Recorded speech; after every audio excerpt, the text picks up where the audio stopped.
Hello mga kasarap! Isang mapagpalang araw po sa ating lahat. Ngayon nga ay kagigising ko lang, pero kanina ay maaga akong nagising. Halos alas 4 lang ako gumising kaninang umaga, kaya nakagawa pa ako ng content. Natulog ako ulit kasi paggising ni Maldites, ang piling sekretary, ay siya muna ang nagbantay, kaya nakatulog ako ulit. Dahil gumising ako ulit, ay nagkape muna ako at nagpahinga. Sumilip muna ako sa istante kung okay yung mga paninda namin. Okay naman at puno naman, nakaluto na. Chinek ko ulit yung parking. At syempre, lagi ko tinitingnan kung bukas yung ilaw sa parking. Very good, patay yung ilaw sa parking. So may mga nakaparada na ng mga truck sa hilera ng aming karinderya. Hanggang sa kabila, may mga customer na kami na kumakain. Pero wala pang lunchtime yan. Pero may mga kumakain na rin. May mga kumakain at may mga umaalis. Iba mga bagong dating. At dahil wala nang pasok si Marian, tapos na ang klase nila, kasama natin siya ngayon. Nakakatulong natin siya dito sa karinderya. Nakakapag-serve siya sa harap at nakakapag-runner din siya pagka may kailangan sa mga mesa. Pinasok ko nga ulit yung kusina, chinek ko. Nandun si Genggeng, naghuhugas ng mga plato. Kamusta na Genggeng? O, Genggeng muna dyan. Genggeng! Yan ang lagi niyang ginagawa. Good vibes lang. Si Marian, pumunta na rin ako sa kusina. Nandun si Marian, kumukuha ng kanin na nasa rice cooker. Kasi doon na namin sinasalang yung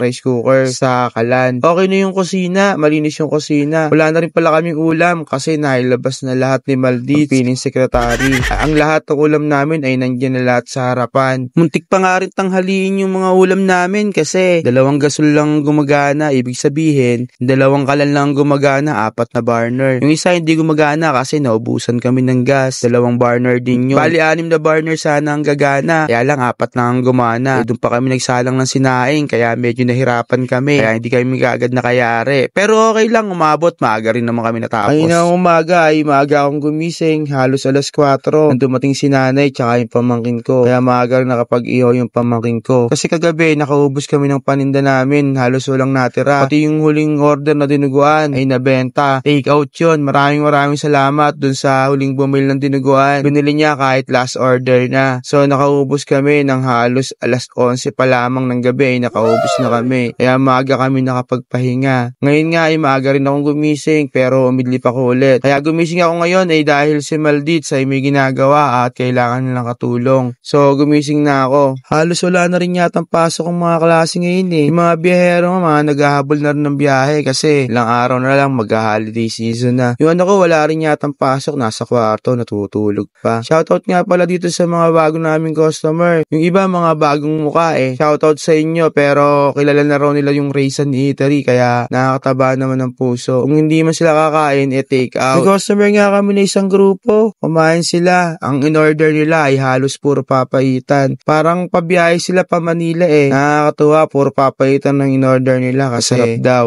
Yun nga lang medyo wala silang sili. Gawa ng ginagamit namin ngayon chili powder. Dahil ang mahal ng sili, halos 800 ang kilo. Mahal pa sa karne. Kaya gumagamit muna kami ng chili powder. So dire-diretso lang dating ng customer namin. Ay si Marian, ipe-flex daw niya yung bago niyang pansandok ng kanin. Sige, i-flex mo na kahit nauna na ako nag-flex niyan sa reels ko. Sige, i-flex mo ulit. Yung mga oras na yun halos 9 AM pa lang. Pero kahit paano may mga kumakain na. Sobrang lambing nga ng panahon. Kaya nga medyo masakit ang lalamunan ko nung mga oras na yan. Tinawag ko na muna sila at sabi ko yun na daw yung favorite nilang part. Yung babayi. Kaya pagka sinasabi ko yun, tatawag ko sila kasi makikisabay daw sila. Sa lang mga kasarap, maraming salamat. Babayi!